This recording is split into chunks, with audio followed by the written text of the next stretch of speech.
capítulo 2 de Yeshayahu, verso 1. Lo que vio Yeshayahu, hijo de Amoz, acerca de Yahudá y de Jerusalén. Aquí los nombres serían Yeshayahu, Amoz, Yahudá, Jerusalén, que significaría aquel a quien Yahweh salva, es fuerte y alaba a Yahweh con la instrucción de paz. Verso 2. Acontecerá que al final de los tiempos será confirmado el monte de la casa de Yahweh como cabeza de los montes. Será exaltado sobre los collados y correrán a él todas las naciones. Entonces, bendito Yahweh, que empieza fuerte, hablando del fin de los tiempos, y dice en hebreo, Behayah, Beaharit, Hayomim, y será en los postreros días.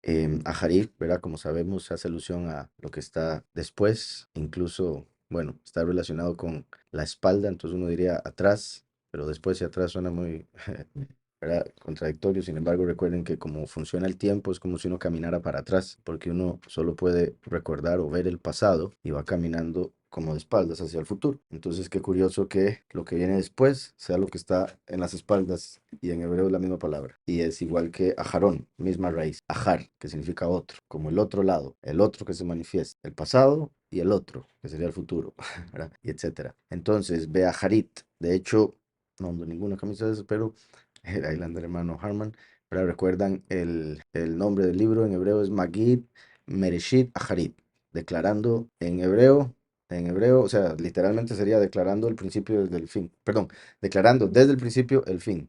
Claramente como lo traducen y como quedó el título en español es declarando el fin desde el principio, pero ahí está Aharit como el fin, y aquí lo vemos igualmente y dice Hayomim, o sea, los días, los últimos días. Entonces vemos que es directo porque hay muchas profecías donde Yahweh dice, y en aquel tiempo, y como siempre he dicho, cuando eso aparece se refiere al fin, pero en este caso está siendo directo y está diciendo en los últimos días. Behayá, Beaharit, Hayomim, y dice, acontecerá que al final de los tiempos, final de los días, será confirmado el monte de la casa de Yahweh, Har Beit Yahweh, el monte de la casa de Yahweh, ¿verdad? Que sería el monte Sión. Recuerden que es en Apocalipsis 14 donde los 144,000 están sobre el monte Sión y tienen sobre sus frentes el nombre de Yahweh Yahushua, que es el sello del poderoso vivo. Curiosamente la escritura dice que la congregación es el templo, porque el templo es el cuerpo de Mashiach. Y la congregación es el cuerpo de Mashiach. Yahushua dijo, destruyan el templo y yo lo levantaré en 3 días. Cuando Yahushua entró al templo, después de haber entrado triunfalmente a Jerusalén y volcó las mesas y todo eso, dijo, esta es la casa de mi padre, ¿verdad? Y lo digo así para entender que en hebreo, Beit es casa, pero también lo traducen como templo. Porque un templo uno lo ve como solo algo espiritual, donde se reúne X religión, pero templo es la casa de un espíritu, es la idea, la casa de un espíritu X, y en el caso de la casa de Yahweh sería el templo sobre el monte Sión. O sea, el templo de Yahweh en realidad es la casa donde él habita, esa es la idea, y en hebreo es clarísimo, pero cuando se dividieron esas dos palabras en español, casa y templo, se dejó casa como para donde uno vive y templo donde va a reunirse, congregarse, ¿verdad? Así normalmente lo separaron. Físico, exacto. Y por eso también eso mismo hace que mucha gente no entienda que la congregación puede reunirse en la casa, porque esperan que tiene que haber un edificio muy grande y lujoso donde todo el mundo llegue y que eso es una iglesia o eso es un templo. Pero templo y casa en lo que respecta a la escritura viene siendo lo mismo, y por eso las congregaciones al inicio, después de Mashiach, empezaron en las casas, se convirtieron en templos, pero más que eso, repito, es la congregación la que es el templo, ¿verdad? El cuerpo es el templo del espíritu. Entonces, curiosamente dice aquí, el monte que se conecta con reino de la casa de Yahweh, o sea, el reino de el templo, la casa, y por ende de los 144,000. Y es en el mismo monte Sión donde estaba el templo de piedra, que ahora vemos en Apocalipsis, en el monte Sión. Sin embargo, refiriéndose al elevado, el espiritual, estarían los 144,000 como el templo ya construido. Entonces dice, como cabeza de los montes, estará como cabeza de los montes. Entonces, cabeza es líder. Y como acaba de decir, el monte de la casa de Yahweh estará como cabeza de los montes. Por ende, el reino del templo de Yahweh, la congregación de Yahushua, estará como rey o líder de todos los reinos. Y por eso es que los elegidos van a reinar sobre las naciones, porque sí habrán naciones en la otra vida, ¿verdad? Como lo vemos en Apocalipsis, que el árbol de la vida, sus hojas son para sanidad de las naciones. Segundo, la vez pasada había hecho la conexión de, creo que era esta. Pero bueno, en cómo, ¿verdad? La fe sin obras está muerta, así como un árbol sin frutos, de nada sirve. Bueno, me refiero a un árbol que se supone que tenga que dar frutos y no da frutos, ¿de qué va a servir? Me refiero porque hay otros árboles como el cedro, cosas así, que su madera sirve para muchísimo, pero estoy hablando de los árboles frutales. si no dan fruto, son cortados, tirados al fuego, ¿verdad? Y esos árboles representan personas porque debemos dar fruto de labios que confiesan su nombre. Como la fe sin obras está muerta, es como un árbol que por más hojas que tenga, si no tiene fruto, de nada sirve. Por ende, la hoja viene siendo como la fe y los frutos como las obras. Y por eso también nosotros debemos ser como árboles verdes junto a un río, o sea, el agua de vida, porque si estamos junto a Yahushua, nuestra fe nunca va a decaer, como la hoja que cae cuando se seca. Entonces, en ese aspecto, las hojas serán para sanidad de las naciones. Se puede ver como la fe es lo que va a mantener a las naciones con vida, pero si pierden su fe, va a haber problemas entre las naciones, ¿verdad? Una interpretación simplemente quería mencionar. Entonces después dice como cabeza de los montes y dice, será exaltado sobre los collados y correrán a él todas las naciones y correrán a él todas las naciones. Ahí está, ¿verdad? Confirmado lo que decía. Estará el pueblo de Yahweh, los elegidos y los muchos, como el reino de Yahweh, cabeza de todos los montes, todas las naciones. Y por eso dice, y correrán a él todas las naciones, porque todas las naciones vendrán a pedir esas hojas del árbol de la vida para seguir con vida, que se puede ver también como la revelación de Mashiach, la enseñanza para que la Torá, etcétera, para que puedan tener la fe que deben tener. Dice, vendrán muchos pueblos. Y bueno, y también lo que quise decir aquí es que ve como dice al final de los tiempos. Ahora bien, también, como sabemos, ahorita estamos llegando a un final, que es el que nos va a llevar al milenio, al Shabbat milenial, pero el milenio sigue siendo parte de esta historia humana porque es el séptimo día. Reposo, pero va a ser parte todavía de esta realidad, porque es hasta después del séptimo milenio que viene el nuevo cielo y nueva tierra, ¿verdad? Entonces, lo digo porque al decir aquí será exaltado sobre los collados, eso es algo que va a suceder durante la última semana de Daniel, como lo vemos en Daniel 2, que dice que durante el tiempo de la bestia y de los líderes que gobiernan con la bestia, Yahweh va a establecer un reino que va a permanecer y que va a llenar toda la tierra y que va a permanecer para siempre. Entonces eso es lo que se refiere acá, pero mi punto es que el tiempo en el que todas las naciones van a tener que venir a nosotros, eso va a ser en el milenio y después en la eternidad. Salud. Porque recuerden que eso que mencioné ahora, los 144.000 sobre el monte Sión, que cumpliría esto de, será confirmado el monte de la casa de Yahweh, eso sucede en la transformación. Ya para ese momento vamos a estar del otro lado y con cuerpos perfectos y demás, eternos. Y será hasta después de la guerra de Armagedón y todo, que ya las naciones que queden, que se empiecen a multiplicar, van a tener que respetar al pueblo de Israel como la cabeza. Entonces dice, vendrán muchos pueblos y dirán, venid, subamos al monte de Yahweh, a la casa del poderoso de Jacob. Él nos enseñará sus caminos y caminaremos por sus sendas. Entonces vean cómo dice, Él nos enseñará sus caminos. Obviamente Yahweh en este tiempo lo hace a través de la Ruach, a través de la escritura, a través de las circunstancias, experiencias y demás cosas en la vida. Pero llegará el momento, como también está escrito, que Él dice, yo mismo estaré ahí, yo mismo les enseñaré. Por eso también se puede interpretar así, ya que está escrito, Él nos enseñará sus caminos y caminaremos por sus sendas. Es el verso 3. Porque de Sión saldrá la Torá, porque de Sión saldrá la ley, y de Jerusalén la palabra de Yahweh. Vean eso qué importante, porque como siempre les digo, y en Isaías se ve claramente y a cada rato, es que todo lo dice de dos maneras, o todo lo que dice pone dos partes. Por un lado, porque esta es una realidad de dualidad, pero porque se está refiriendo al rol del primero y el rol del último, lo que se cumpliría con la venida de Yahushua y lo que se cumpliría con la venida del testigo como Moshe. Entonces por eso dice, vendrán muchos pueblos y dirán, venid, subamos al monte de Yahweh, reino, ¿verdad? Rey, a la casa o el templo del poderoso de Jacob, sacerdocio. ¿Está claro? Entonces habla de reino y sacerdocio, porque Él nos hizo reyes y sacerdotes. Él nos enseñará sus caminos y caminaremos por su senda. Recuerden, Yahushua es la senda, Yahushua es el camino. El último, como el buen pastor, enseña por dónde ir. Él nos enseñará sus caminos y caminaremos por sus sendas. Y vean cómo está poniendo de primero al último, ¿verdad? Y de último al primero. Y dice entonces, y lo repito para que se entienda lo que acabo de decir, venid, subamos al monte de Yahweh, reino, último, a la casa del Elohim de Jacob, sacerdocio, templo, segundo. Él nos enseñará sus caminos, el último que enseña como buen pastor, y caminaremos por sus sendas. Yahushua es esa senda, es el camino a Yahweh. Porque de Sión saldrá la ley, el último que viene como el testigo como Moshe, que escribió la ley. De Sión saldrá la ley. Sión, curiosamente, significa lugar seco, quemado por el sol. Los dos testigos van a ser quemados, todo indica, por fuego del cielo. Y no solo eso, viene como sol de justicia, viene como el fuego consumidor y viene en un tiempo de sequía espiritual. Porque de Sión saldrá la ley y de Jerusalén la palabra de Yahweh. Y de Jerusalén la palabra de Yahweh. Yahushua es la palabra de Yahweh. Entonces vemos que tres cosas que dijo se conectan, se separan en dos cada una y es último primero, último primero, último primero. Pero se entiende ese punto y no se enreden. Él juzgará entre las naciones y reprenderá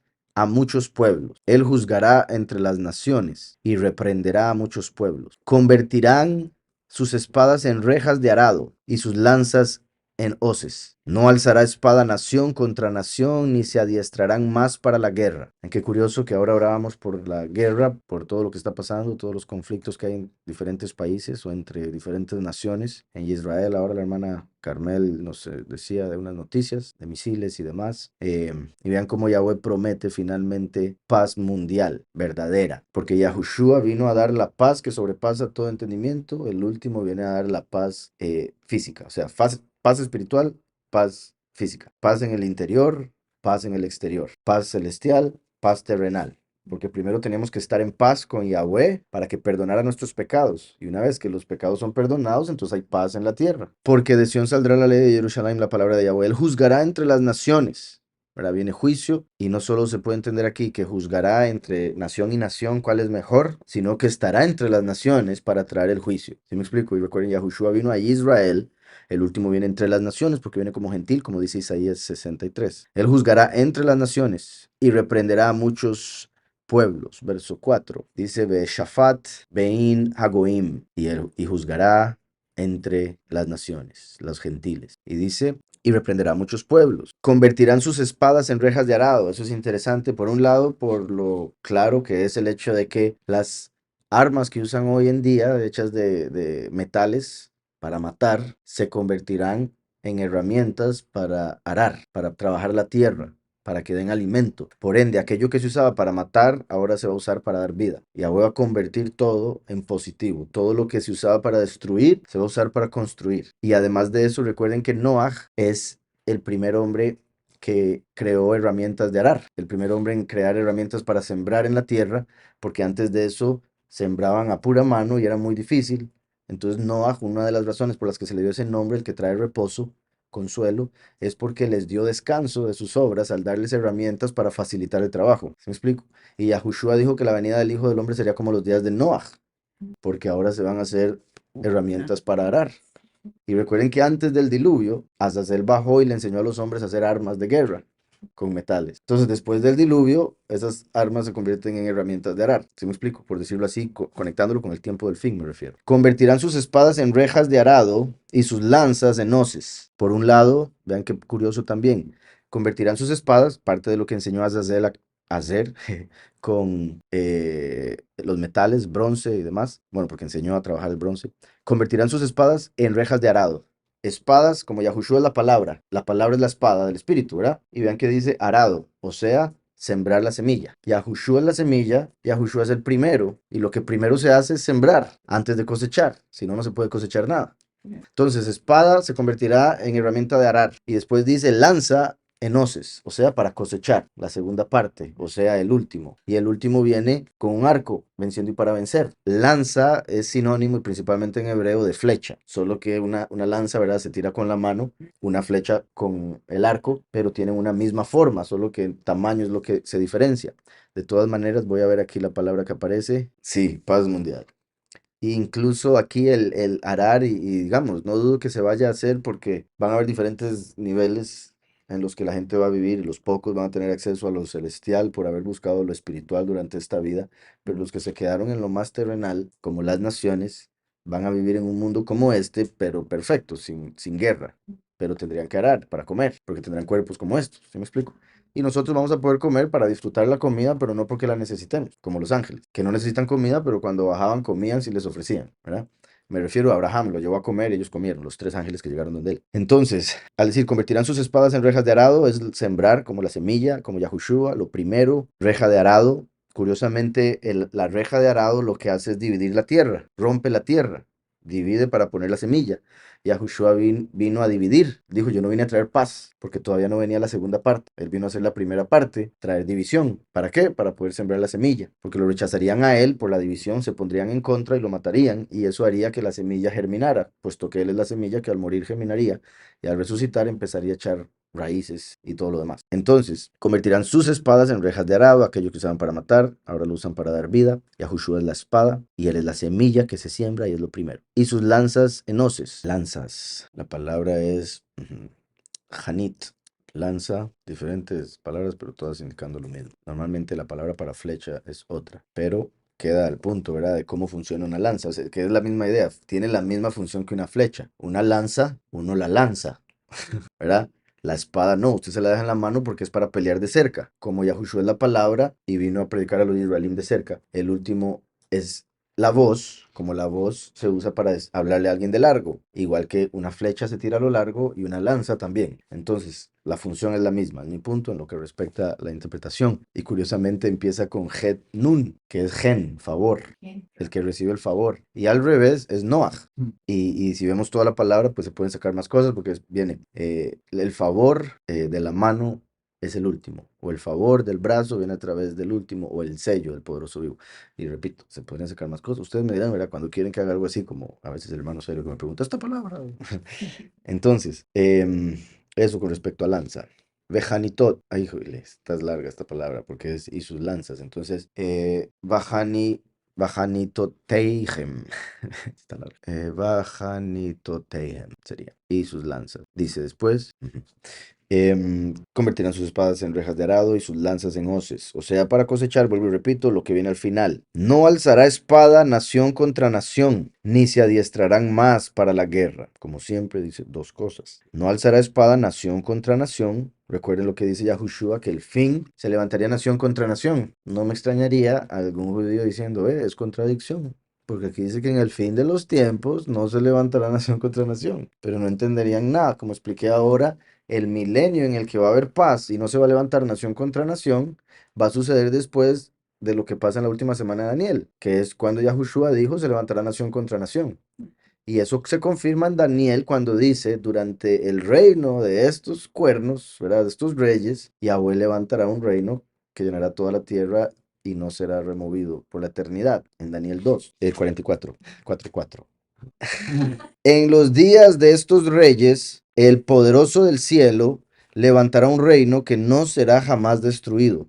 Entonces vean cómo dice, en los días de estos reyes, hay gente, el cristianismo principalmente, que piensa que el reino de Yahweh se va a establecer después de la bestia, después de que pase todo. Entonces no están esperando nada para este tiempo, solo un rapto. ¿Sí me explico? Pero Yahweh está diciendo, no, mientras el mundo se está viniendo abajo por estas bestias que controlan el mundo, los políticos, Yahweh va a estar levantando su reino y ni cuenta se van a dar. Por eso es que viene como ladrón en la noche. No solo por eso, pero una de las razones. En los días de estos reyes, no dice después de los días, en los días de estos reyes, refiriéndose a los de la bestia, el poderoso del cielo, Yahweh, levantará un reino que no será jamás destruido, ni será el reino dejado a otro pueblo, ni será el reino dejado a otro pueblo. Por eso será un reino que se va a mantener para siempre y que no se le va a dar, o sea, no va a ser conquistado por nadie. No va a ser cambiado como durante la historia humana fueron varios los imperios mundiales. Desmenuzará y consumirá a todos estos reinos, pero él permanecerá para siempre. Él permanecerá para siempre. Entonces dice aquí, no lanzará espada nación contra, perdón, no alzará espada nación contra nación, no se adiestrarán más para la guerra. Bendito Yahweh, y que una parte que me hace muy orgulloso de ser de haber nacido en Costa Rica es el hecho de que no hay ejército. Entonces, es una bendición muy grande y es algo que, siendo otros países y viendo los ejércitos y cómo se habla del ejército, todo eso, es como uno se da cuenta de lo lindo y lo bueno que es no tener ejército. El no adiestrarse para la guerra es algo que conocemos, en el sentido que a nosotros no nos obligan a meternos en un lugar, ¿verdad? Como para ser parte del ejército y si se arma una guerra lo llaman y todo eso. No es algo que sea parte de la cultura costarricense. montones. Ajá. Entonces, bendito Yahweh por eso, pero sé que en las demás naciones sí sucede, ¿verdad? Y los papás preocupándose porque sus hijos los llaman para la guerra o para el ejército y que quizás si se arma una guerra eso quiere decir muchas cosas, ¿verdad?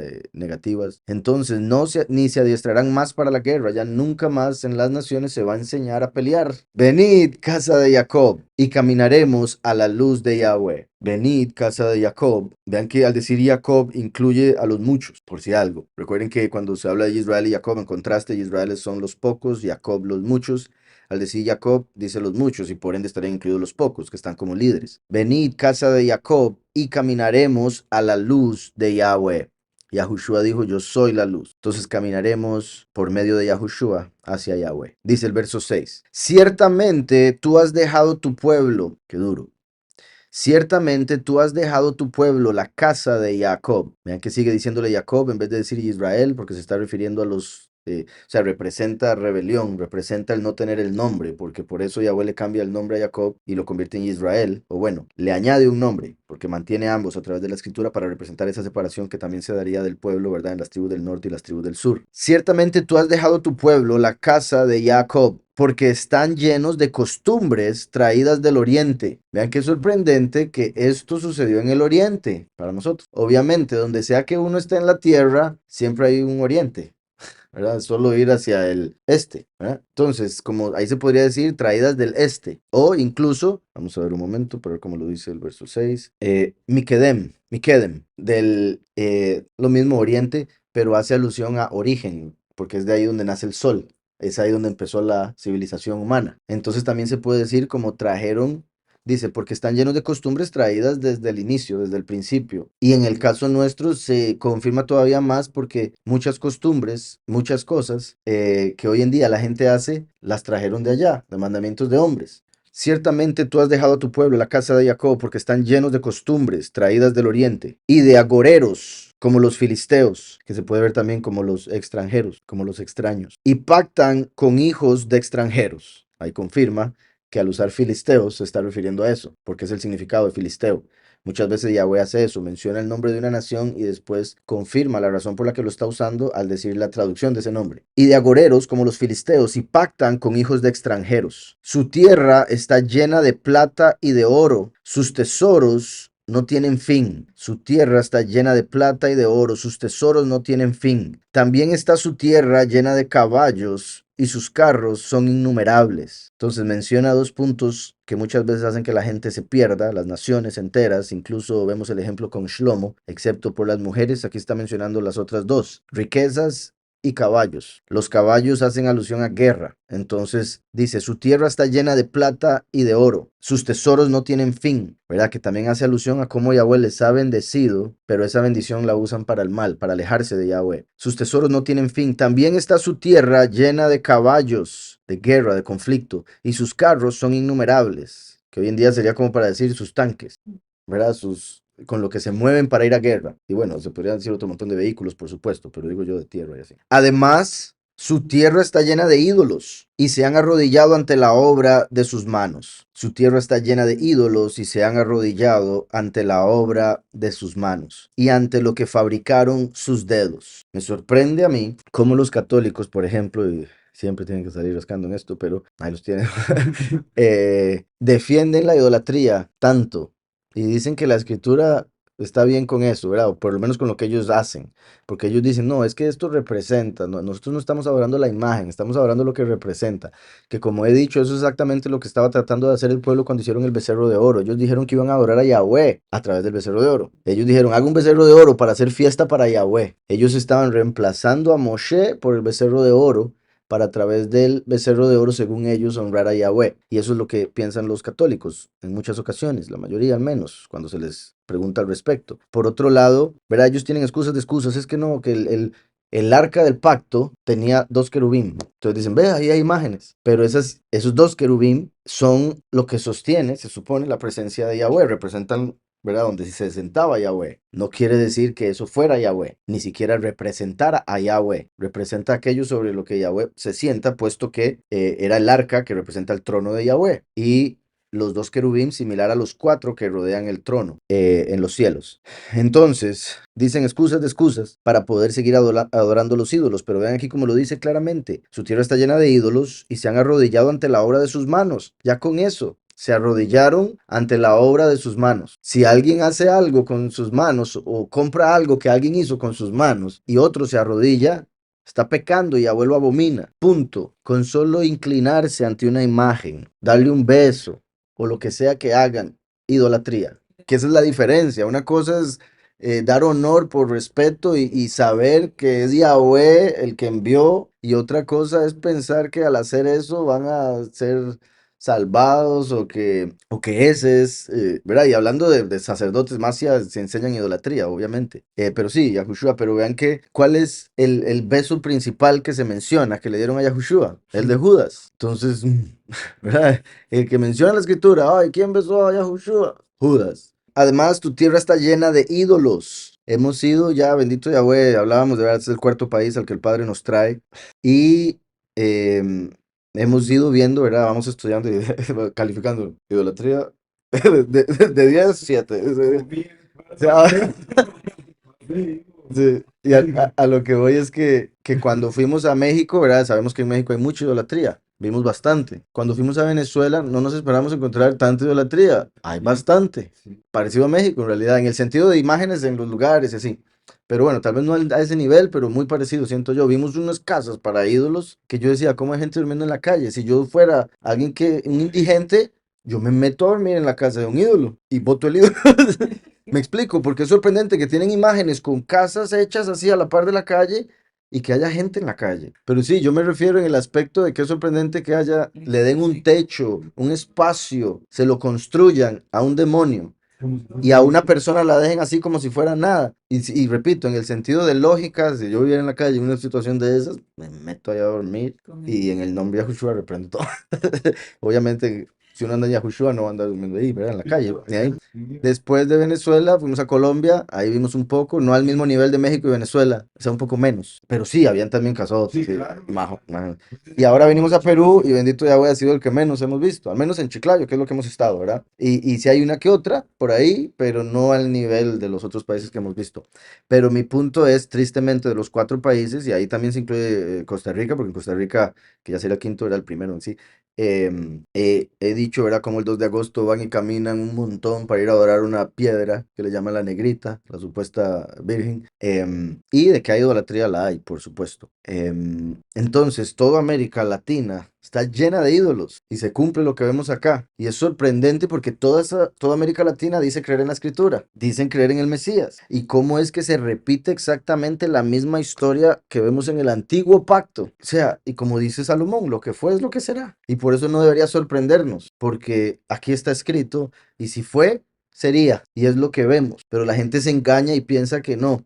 Antes era que se hacía eso, hoy en día es otra cosa y lo permite según ellos su Mesías. Dice, además su tierra está llena de ídolos y se han arrodillado ante la obra de sus manos. Solo, eso muestra lo ilógico. Se arrodillan ante la obra de sus manos. Eso sería como si Yahweh se arrodillara ante el hombre y lo adorara, porque Yahweh nos hizo imagen y semejanza, como creador, creadores, incluso en este caso de estatuas, pero terminan adorando las estatuas. Y eso tiene que ver con cómo entre Yahweh y el hombre estuvieron los ángeles, y a través de se hizo el cuerpo físico. Cuando se está en la carne, en vez del espíritu, en vez de los ángeles sujetarse al hombre, como Yahweh lo estableció, los hombres se sujetan a los ángeles, entre esos los caídos. Porque los que no han caído reconocen a Yahweh como el Altísimo y no permitirían eso, más bien llevarían al hombre a Yahweh. Pero los caídos se aprovechan de eso y hacen que el hombre los adore. Y eventualmente Yahweh hará que todos los ángeles honren al hombre. Entonces, y es que bueno, este tema es parte de lo que hablé con los libros gnósticos, pero aún así ya cuando no estamos leyendo los libros gnósticos, se me dificulta mencionarlo por alguien que sea nuevo y no pueda entender y se asuste ¿verdad? O se confunda principalmente. El hombre fue hecho para adorar a Yahweh y ahora el hombre, en vez de adorar a Yahweh, honrarlo como tal, hace imágenes y las adora, rechazando a Yahweh completamente, haciendo una abominación y terminando sujeto a los demonios. En vez de que los ángeles, demonios, espíritus malignos y todos más bien honren al hombre, les sirvan, el hombre termina honrándolos a ellos. Entonces, y se han arrodillado ante la obra de sus manos y ante lo que fabricaron sus dedos. ¿Saben cómo uno dice, bendito sea Yahweh? ¿Verdad? Bendito Yahweh. ¿Recuerdan lo que les decía? Baruch es bendito. Baruch atah, bendito seas. Y arrodillarse o rodilla es birkaim, tiene la misma raíz porque bendecir hace alusión a alguien que está más alto en lo que sea, que desciende de ese lugar para ayudar al que está más abajo. Entonces Yahweh desciende para ayudarnos, para bendecirnos, y por eso bendito sea. Pero en este caso, los hombres bendicen las imágenes al arrodillarse ante ellas. Con ese acto están bendiciendo eso, se están diciendo que es bueno, porque bendecir es bien decir bien, ¿verdad? Entonces, al inclinarse ante una entidad o una imagen, están diciendo que es buena. Y como dijo Yahushua, solo hay uno bueno, porque cuando le dijeron bueno, él dijo, es Yahweh, no tomó ese título, como confirmando incluso eso, que la idolatría, no, solo Yahweh. Entonces, y ante lo que fabricaron sus dedos, así se ha inclinado el hombre y el varón se ha humillado, así se ha inclinado el hombre y el varón se ha humillado. Por tanto, no los perdones. Vean qué sorprendente que diga esto la escritura, porque esa es otra cosa, la gente se va a los extremos, saca de contexto, y hay puntos en la escritura donde dice esto, o donde dice Yahweh a Jeremías, no me pidas por ellos, ya deténgase.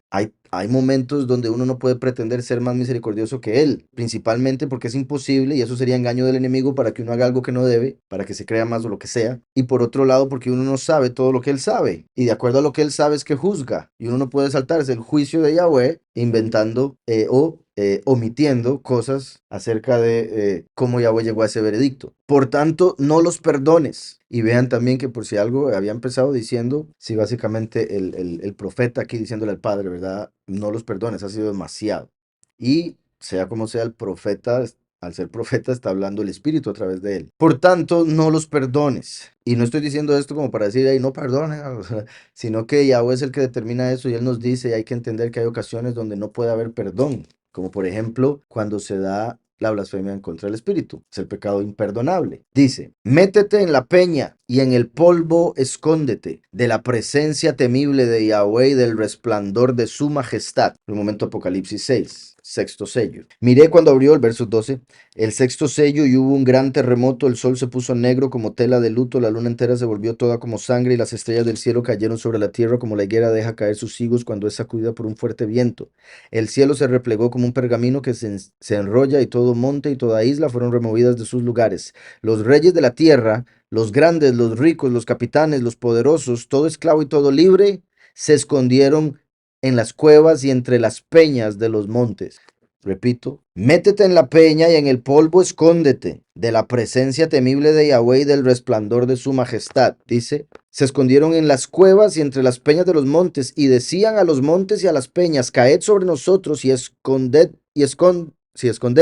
del rostro de aquel que está sentado sobre el trono, o sea, su majestad. Escóndenos de aquel que está sentado sobre el trono y de la ira del cordero, la ira del cordero. Ahí todavía está haciéndose la ira del cordero, porque todavía estamos en los primeros 3 años y medio. Es después, ¿recuerdan lo que vimos en Yom Teruah? Después de las 7 trompetas es que viene la segunda mitad, ¿verdad? Después de la séptima trompeta, que es la cosecha, viene la gran tribulación, viene la ira de Yahweh. Aquí está diciendo, escóndenos de la ira del cordero, porque es en contra de los que dicen ser creyentes, todos esos que están en idolatría, porque dicen creer, pero siguen el error, la rebelión. Yahweh todavía no está juzgando a los que no creen. Eso es la segunda mitad de los 7 años. Los primeros 3 años y medio juzga a los que dicen creer, y por eso la ira del Cordero, del Mesías, y se manifiesta a través del testimonio del último. Su ira. Por eso Yahushua trajo misericordia, al último la venganza. Como dice Isaías 63, la venganza está en mi corazón. Y como dice después también el 61, el día de la venganza. Entonces, de aquel que está sentado sobre el trono, ese se refiere al rey, Yahweh. El trono es el último, sobre quien estaría la presencia de Yahweh, que es la ira del Cordero. Porque el gran día de su ira ha llegado, ¿y quién podrá sostenerse en pie? Entonces continúa aquí, dice, su tierra está llena de ídolos y se han arrodillado ante la obra de sus manos, ya lo había dicho eso. Métete en la peña y en el polvo escóndete de la presencia temible de Yahweh, temible, y del resplandor de su majestad. La altivez de la mirada del hombre será abatida.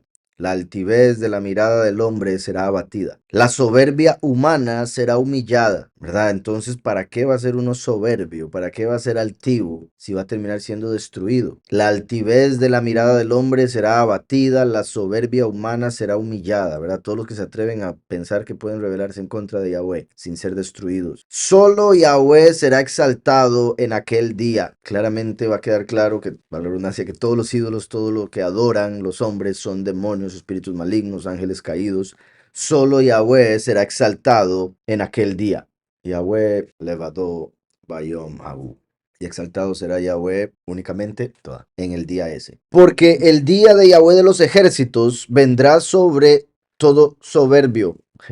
Vendrá sobre todo soberbio y altivo, sobre todo lo arrogante y será abatido. Vean también cómo dice, porque el día de Yahweh, y acabamos de ver en Apocalipsis que dice, porque el gran día de su ira ha llegado, después de esconderse en las peñas, ¿verdad? Es exactamente el mismo momento, se está refiriendo al mismo tiempo en la historia que se acerca. Todavía falta un poco para este al menos. Dice, porque el gran día de su ira ha llegado y quién podrá sostenerse en pie, porque el día de Isaías de Yahweh de los ejércitos vendrá sobre todo soberbio y altivo, sobre todo lo arrogante y será abatido. Recuerden que ese es el pecado de Lucifer, soberbia, arrogancia, altivez. Vendrá sobre todo soberbio y altivo, sobre todo lo arrogante y será abatido. Sobre todos los cedros del Líbano, sobre todos los cedros del Líbano. Eso se refiere a los hombres fuertes, guerreros, líderes, altos y erguidos, ¿ves? Sobre todos los cedros del Líbano, altos y erguidos, y sobre todas las encinas de Basham. Eso hace alusión no solo a, como dije, líderes, los poderosos de la tierra, sino también a los líderes espirituales, me refiero más bien a los ángeles, las autoridades, principados con los que estamos en guerra, según el libro de Efesios, las encinas de Bashán, sobre todos los montes altos y sobre todos los collados elevados, sobre todos los montes altos y sobre todos los collados elevados, sobre toda torre alta. 15. Vealcal Migdal, que es de ahí donde viene el nombre Magdala, ahí donde está la hermana. Miriam de Magdala, ¿verdad? Que es la amiga de Mashiach, la más cercana. Va a seguir rimando. Es una torre, lo que significa su nombre.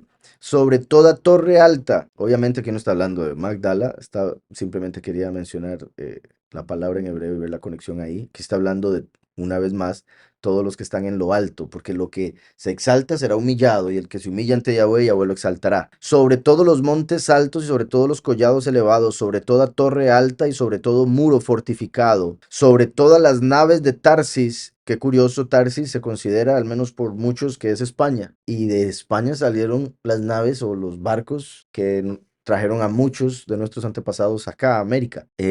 Dice, sobre todas las naves de Tarsis y sobre todos los barcos lujosos. La altivez del hombre será abatida, la soberbia humana será humillada. Solo Yahweh será exaltado en aquel día. ¿Ven cómo lo confirma nuevamente? Benisgab Yahweh levadó Bayom Habu. Solo Yahweh será exaltado en aquel día y acabará por completo con los ídolos. Y acabará por completo con los ídolos. Se meterán en las cavernas de las peñas, confirmando lo anterior que viene en sexto sello.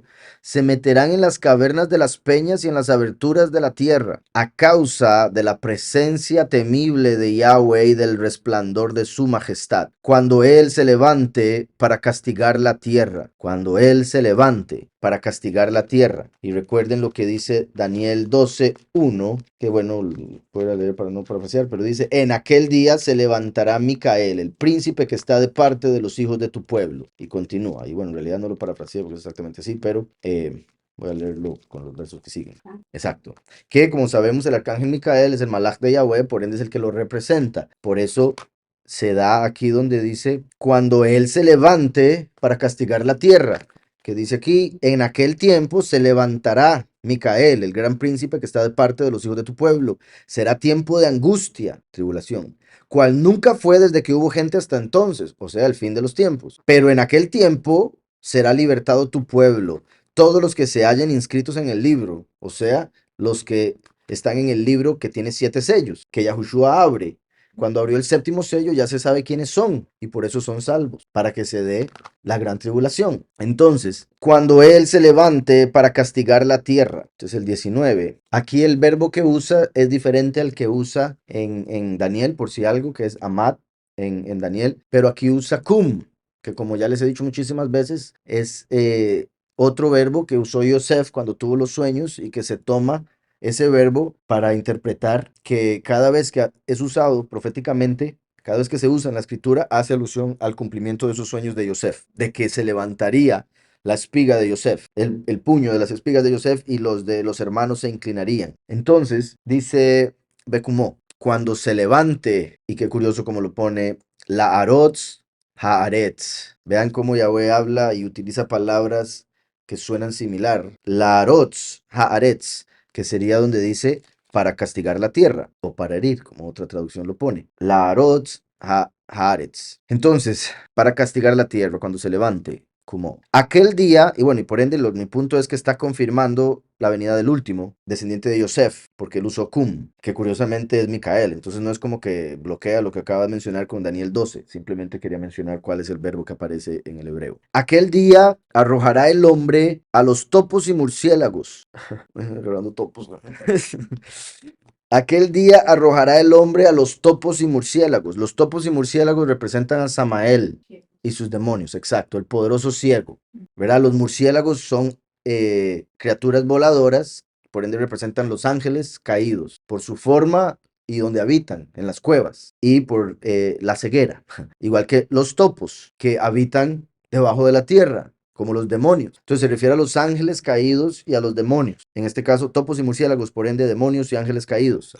Aquel día arrojará el hombre a los topos y murciélagos, sus ídolos de plata y sus ídolos de oro que le hicieron para que adorara. Entonces vean que confirma que los topos y murciélagos se refieren a ángeles caídos, repito, esos son los murciélagos, y los topos, los demonios. Porque después de decir a los topos y murciélagos, sus ídolos, pero uno no ve gente adorando un topo. Tal vez en alguna cultura tengan una imagen de un topo, pero no es algo común.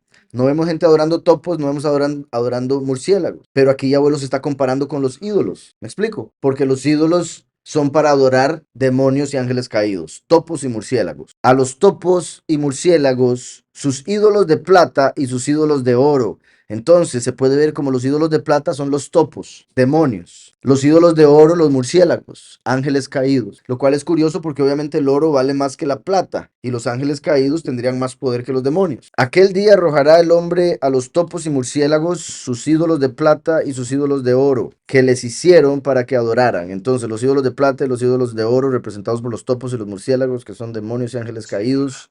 El oro que tiene más poder o más, sí, poder adquisitivo que la plata, igual que los ángeles caídos tienen más poder que los demonios. Y dice que le hicieron para que adoraran. Se meterá en las hendiduras de las rocas, confirmando nuevamente ya por tercera vez el sexto sello y lo que ahí menciona en el sexto capítulo de Apocalipsis, y en las cavernas de las peñas, a causa de la presencia formidable de Yahweh y del resplandor de su majestad, su estima, ¿verdad? Yahushua vino a traer el favor, según lo que vemos en Éxodo 33, por ejemplo, bueno, un montón de partes en realidad, pero me refiero en Éxodo 33, se ve muy claro el favor y la estima como el primero y el último.